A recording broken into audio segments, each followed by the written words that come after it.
right, this is a great lunge variation called the ATG Split squat. Shout out to Ben Patrick, who's the knees over toes guy, for kind of pioneering this and really getting it out there as an amazing way to get to full range of motion through the knee, through the hip, and through the ankle of the target leg for a single leg lunge variation.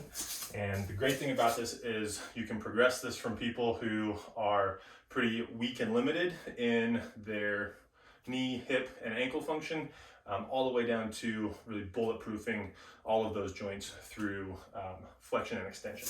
So we're going to start with an elevated variation. So my target, or my front leg, is going to be elevated onto a stack of plates, a short box, etc. And then my back leg is going to be pretty far behind me to get started.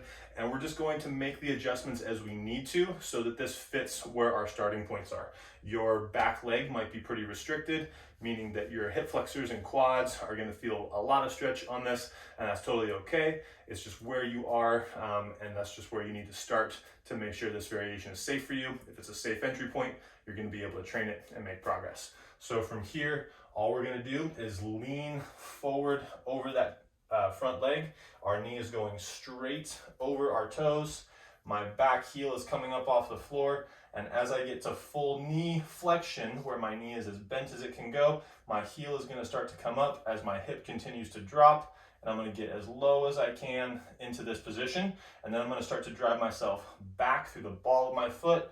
My heel is going to hit the ground or come back to the floor or my top of my target. And then I'm going to straighten my leg to finish the rep. So a couple more here, leaning forward, right over that front foot and letting the knee track straight over the toes. Front heel comes up, back leg stays as straight as possible. If we need to bend it a little bit because that stretch on the backside quad is really intense, that's fine.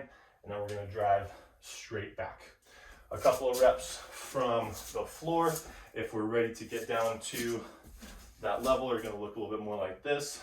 So coming forward, you're going to see me come up earlier onto the ball of my front foot. Again, trying to really keep that back leg straight and then driving straight back.